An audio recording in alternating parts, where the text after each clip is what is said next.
Hi everyone, welcome to RV Afterlife. I'm Delana, of course. Roger will join us later in the video, but I wanted to take time to make a personal thank you to a couple of really special people. As you probably know, if you follow the channel, I have been very lax in getting videos out over the last couple of years. Actually, I guess in all of 2024 I only had like 7. And the goal of this channel was never to be a big YouTube channel. It was always intended to just be a record of our travels, let our grandkids and kids know what we're up to, and basically so that when we get old and can't travel anymore, we have record of some of our travels. Well, I did not anticipate how hard it was going to be for me to edit these videos. It takes probably a good 8 hours for every 10-minute video because I'm not that good at it. But anyway, so all of that said, I got kind of discouraged, got way behind. So the videos that you will see in the next year could be anywhere from 1 to 3 years old, because I'm going to go back and start working on them consistently, and they're probably not going to be in any kind of order either, as I had fully planned to. You know, my OCD said do them in order, everyone, and I'm not going to be able to do that. So, getting back to the reason for this insert before I show you the rest of today's video, is to say thank you to 2 very special people. Evan, my grandson, who is 15, and Leah, who just turned 9, probably have been the biggest encouragement and motivator for me to get back at this over the last year. We get to spend about 3 months a year near them, so we get to know them pretty well. And Evan told me multiple times that he has friends who watch our videos, and that they would really like me to make some more, which of course that just made me feel guilty because I was not going to plan on doing it. But Leah, bless her heart, and I say that in a kind grandmother way, not negatively, she continued to tell her friends, her teachers, her co-worker, or the people who were just helpers in her school about her grandparents' video channel. And it was kind of the last day of her school that I picked her up, and a lady that I had never seen before stuck her head in the truck and said, "Hi, Leah told me all about your YouTube channel and I'm going to go home and check it out." And I knew at that point that I just had to get started again. So Evan and Leah, thank you for being sweet as you are, being very encouraging, and probably being our biggest fans. So love you, and hope you enjoy the rest of the videos.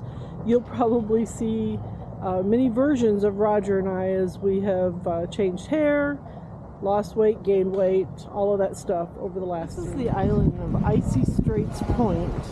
Norwegian has done a lot of dock work here and made this more of a stop for the tourist. However, the whole island is actually owned by the locals. There are only 800 full-time residents here.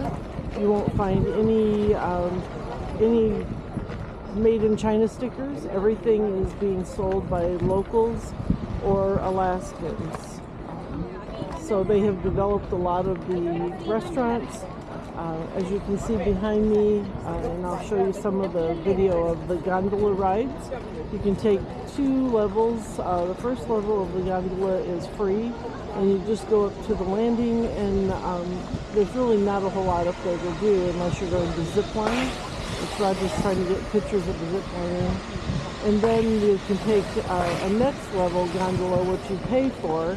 And then there's a tram ride that you can go around some of the logging roads at the top. So it's pretty interesting, and I'll share some of that footage.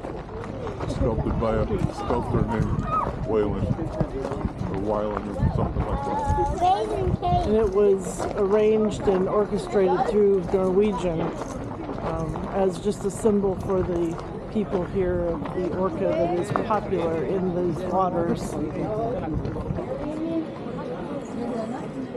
Figure the odds that we'd run into them.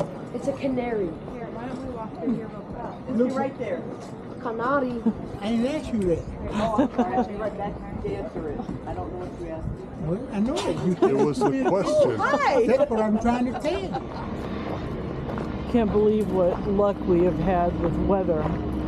It has been sunny and beautiful every day but one, and even then it didn't rain, it was just cloudy all day. On Icy Strait, you can ride the green gondola up as far as the first level for free. And then if you want to go to the top of the mountain, you ride the sky glider, and there is a fee for that. It's pretty cool that they have fires burning in multiple places. I'm not sure I want to look up, but wow, what a view out.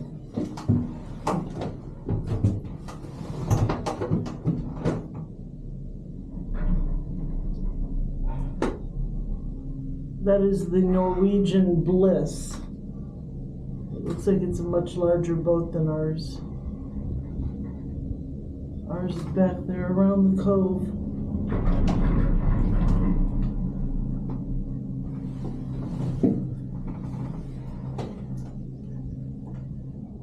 Oh, it feels pretty windy up here.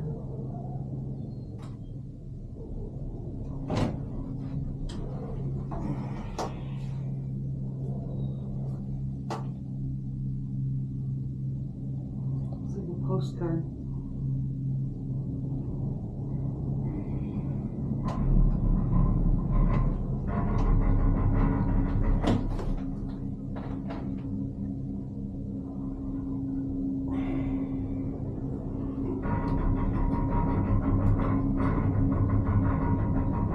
That's the train, the shuttle. That's what our other one's for, right? Yeah.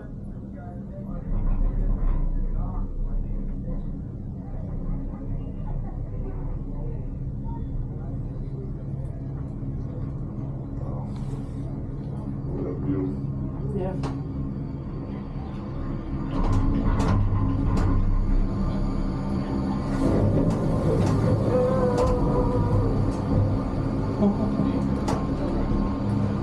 That was cool. Introduction there. I told you all that I am a raven. In the Tlingit culture, there are two moieties. What moiety means is half of a whole, so they complete each other. We have the raven moiety and the eagle moiety. Now, it was a tradition when you were growing up that you would marry of the opposite moiety. Ravens would marry eagles, eagles would marry ravens. Do I have any eagles on board? Drop the ball, I guess. Packers and Steelers. Now, marrying the opposite moiety helped keep the bloodlines clean. We are a natural lineal society. We follow our mother's bloodline. If your mother is an eagle, you are an eagle. If your mother is a raven, you are a raven. Now, I told you all that I am a Kachari, the raven land otter. That is my mother's clan, that is my grandmother's clan, and so on. I told you all that I am child of the Chukanadi, the eagle brown bear. That is my father's clan. So you follow your mother's bloodline, you honor your father's.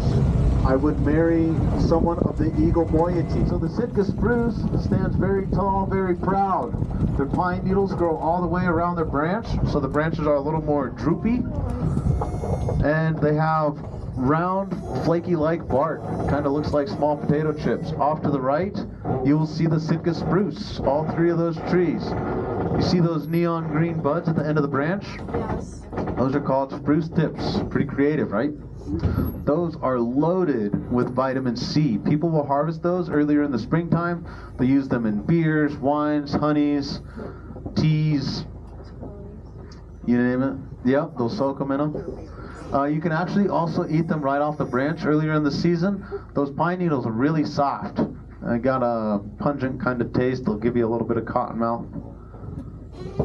The Russian explorers, they would use those in their beer. It prevented scurvy. The tree next to the cart here in front, you notice how those branches are a little more panned out, a little more flat. And you see how the bark runs vertical with the tree? That is the western hemlock. So they say the spruce burns longer, but the hemlock burns hotter. Now, the Sitka spruce is a very strong, very light wood. So the Tlingit people would use the spruce trees to make their traditional dugout canoes and paddles with. The basket weavers and hat makers would actually harvest the roots of the tree, and they would intertwine that in their weaving. This would make their baskets watertight, and their hats would shed rain. So it actually made their weaving waterproof.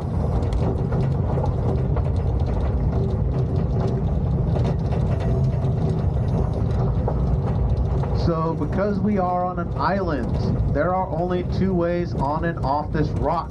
One of those ways is the Alaska Marine Highway system. We have a ferry that comes to town once on Monday, again on Thursday. That is how we get most of our groceries in town. That is also how we get most of our vehicles off and on the island. A one-way ticket to Juneau, with Juneau being the main hub of Southeast Alaska. If you want to go anywhere, Juneau is more than likely going to be your first stop. A one-way ticket to Juneau will cost you about $50, and that is a 3.5-hour boat ride. The berries, the salmon, the Sitka black-tailed deer. Us Alaska natives, we are still allowed to harvest the harbor seal. That is a very important part of our diet. We'll also go out, we'll get firewood for the winter time. We'll be harvesting the Sitka spruce and the western hemlock. Those are the two main carnivorous trees on the island. That's Rabbit Lake. A lot of people ask, what did we do in the winter time? That's easy. We watch football. Coastal brown bear, found anywhere along the coast. Grizzly bear are classified anywhere 75 miles inland. Because they are so far inland, they do not have the same resources. They do not have the same habitat. They have to fight a lot harder for their food, so they don't get as big, and they are more aggressive. If anyone is interested in any of the natural remedies here, we do have to get permission. The Tlingit language was not written down until the 70s. Everything was passed down orally, either through songs, stories, or totem poles. In order to share that story, you had to get permission from that clan. If you were to change that story, you are changing their history. So we always say thank you before and after. So there's 4 original clans that make up the town of Hoonah. They originate from Glacier Bay. We have what we call Ku'iks, or a celebration. That is where people would come together, they would share songs, stories, they would dance, share our traditional Tlingit food. These parties would last for up to 3 days. We know how to party, folks.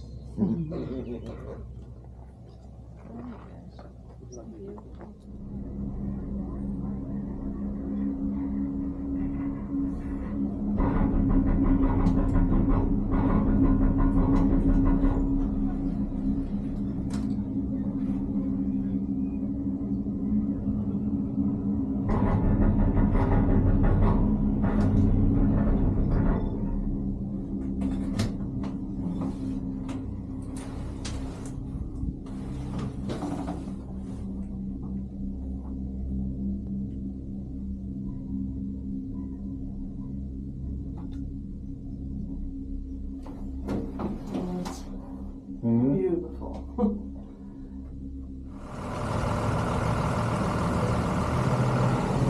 This is a small village called Hoonah, and it's a Tlingit village. The buses that you see there, you can catch them up at the tourist center for $5 a person round trip. And we are in search of cold medicine.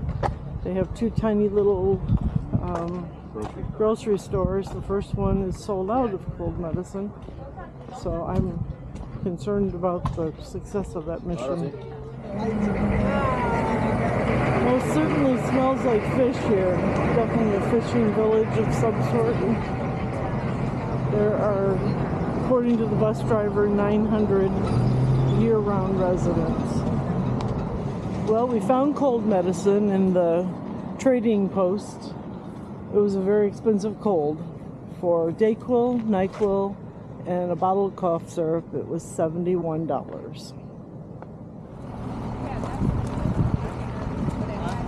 Pretty cute, cool old remnants, but obviously they don't get rid of much here. So we say goodbye from Icy Straits, Alaska.